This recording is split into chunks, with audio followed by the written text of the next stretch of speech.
حضرت be be Fatima حضور پاک صلی اللہ علیہ وآلہ وسلم کی لاڈلی بیٹی تھیں۔ حضرت علی رضی اللہ تعالیٰ عنہ کی بیوی اور حضرت امام حسن اور حسین کی والدہ تھیں۔ حضرت فاطمہ رضی اللہ تعالیٰ عنہ کی 20 یا 22 سال کی عمر میں ہی شہادت ہو گئی تھی۔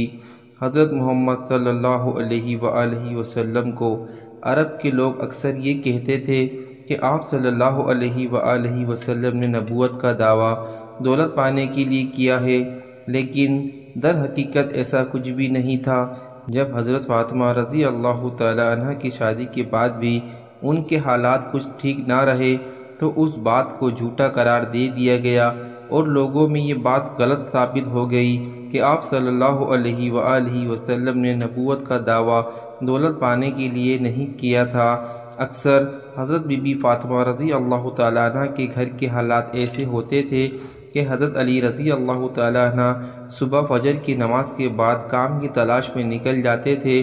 اگر مزدوری ہوتی تو گھر میں چولہا جلتا، ورنہ اس دن فاقہ ہوتا تھا، اور اکثر اوقات آپ رضی اللہ تعالیٰ عنہ پورے دن کی کمائی کسی ضرورت مند کی مدد کے لیے وقف کر دیتے تھے۔ حضرت فاطمہ رضی اللہ تعالیٰ عنہ جیسی صبر، خوبصورتی اور سادگی شاید ہی دنیا میں کسی عورت کے پاس ہوگی۔ بی بی فاطمہ رضی اللہ تعالیٰ عنہ گھر کی چکی پیسنے سے لے کر گھر کے تمام کام خود کرتی تھی۔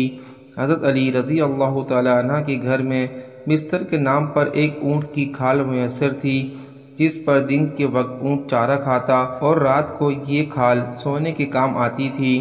اس طرح زندگی ہونے کے باوجود حضرت بی بی فاطمہ رضی اللہ تعالیٰ عنہ نے حضرت علی رضی اللہ تعالیٰ عنہ سے کبھی بھی کوئی شکایت نہیں کی اور نہ ہی ان سے کوئی فرمائش کی۔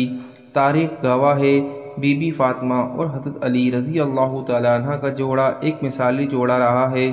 حضرت فاطمہ رضی اللہ تعالیٰ عنہ ایک با پردہ اور نہایت شریف خاتون تھیں۔ آپ نے اپنے شوہر کی خدمت میں کوئی کمی نہ کی۔ حضور پاک صلی اللہ علیہ وآلہ وسلم نے بھی حضرت بی بی فاطمہ رضی اللہ تعالیٰ عنہ کو یہی نصیحت کی تھی۔ بیٹی عورت کا سب سے بڑا فریضہ اپنے شوہر کی فرما برداری اور اطاعت ہے، اور حضور پاک صلی اللہ علیہ وآلہ وسلم اپنے داماد کو بھی یہی فرماتے تھے کہ آپ اور فاطمہ مجھے بہت عزیز ہو، آپ بھی فاطمہ کے ساتھ ہمیشہ اچھا برتاؤ کرنا۔ ایک مرتبہ حضور پاک صلی اللہ علیہ وآلہ وسلم اپنی بیٹی حضرت فاطمہ رضی اللہ تعالیٰ عنہ کو لینے ان کے سسرال تشریف لے گئے۔ آپ صلی اللہ علیہ وآلہ وسلم اپنی بیٹی کو لینے جب ان کے گھر گئے تو حضرت بی بی فاطمہ کی شادی کا تیسرا دن تھا۔ آپ شادی کے تیسرے دن گھر پہنچے تو حضرت علی رضی اللہ تعالیٰ عنہ گھر پر موجود نہیں تھے، تو حضور پاک صلی اللہ علیہ وآلہ وسلم نے حضرت بی بی فاطمہ رضی اللہ تعالیٰ عنہ کو آزمانے کے لیے یہ کہا، بیٹی فاطمہ میں تمہیں لینے آیا ہوں، گھر چلے۔ تو یہ سن کر بی بی فاطمہ رضی اللہ تعالیٰ عنہ فرمانے لگی، اے میرے پیارے ابا جان، آپ میرے والد بھی ہیں اور اللہ کے نبی بھی، تو میری کیا جرت کہ میں آپ کو منع کر دوں، لیکن ابا جان میں نے آپ سے ہی سنا ہے کہ شوہر کی اجازت کے بغیر گھر سے کبھی باہر مت نکلنا۔ ابھی میرے شوہر گھر پر نہیں ہیں، اگر آپ اجازت دے تو میں اپنے شوہر حضرت علی رضی اللہ تعالیٰ عنہ کا انتظار کر لوں۔ اپنی بیٹی فاطمہ رضی اللہ تعالیٰ عنہ کی یہ بات سن کر پیارے نبی صلی اللہ علیہ وآلہ وسلم کی آنکھوں میں آنسو آ گئے۔ پھر حضور پاک صلی اللہ علیہ وآلہ وسلم نے اپنی آہٹ کو سمیٹا اور وہیں دیوار پر ٹیک لگا کر بیٹھ گئے اور حضرت علی رضی اللہ تعالیٰ عنہ کا انتظار کرنے لگے۔ اس دن حضرت علی رضی اللہ تعالیٰ عنہ گھر دیر سے تشریف لائے۔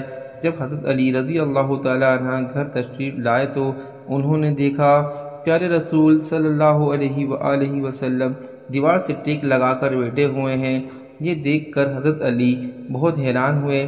آپ صلی اللہ علیہ وآلہ وسلم نے حضرت علی رضی اللہ تعالیٰ عنہ سے فرمایا، اے علی، اگر تم مجھے اجازت دو تو میں اپنی بیٹی فاطمہ کو اپنے ساتھ گھر لے جاؤں۔ یہ سن کر حضرت علی رضی اللہ تعالیٰ عنہ فرمانے لگے، یا رسول اللہ، میرے پاس میرا خود کا کچھ بھی نہیں ہے، جو کچھ بھی ہے وہ آپ کے قدموں کی برکت کی بدولت ہے۔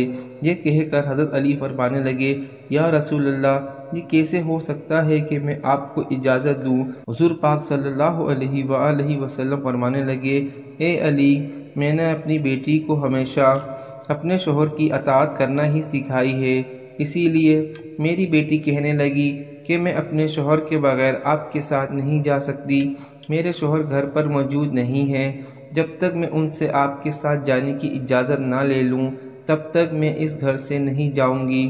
اس پر حضرت علی فرمانے لگے، یا رسول اللہ، آپ اللہ سے دعا کریں کہ اللہ تعالیٰ روز قیامت بھی مجھے فاطمہ کے اس نیک اعمالوں اور نیک قدموں کی بدولت بخشش عطا فرما دے۔ ہمارے پیارے نبی صلی اللہ علیہ وآلہ وسلم نے اپنے زندگی کے ہر موقع پر اپنی امت کے لیے ایک مثال قائم کی ہے تاکہ وہ ان کی زندگی سے رہنمائی حاصل کر سکیں۔ اگر آپ کو ہماری یہ ویڈیو اچھی لگی ہو تو ہماری ویڈیو کو لائک کریں، دوستوں کے ساتھ شیئر کیجیے اور ہمارے چینل کو سبسکرائب کر کے بیل آئیکن کو پریس کر لیجیے تاکہ ہر نئی آنے والی ویڈیو آپ تک پہنچ سکے۔ ملتے ہیں اگلی ویڈیو کے ساتھ، تب تک اللہ حافظ۔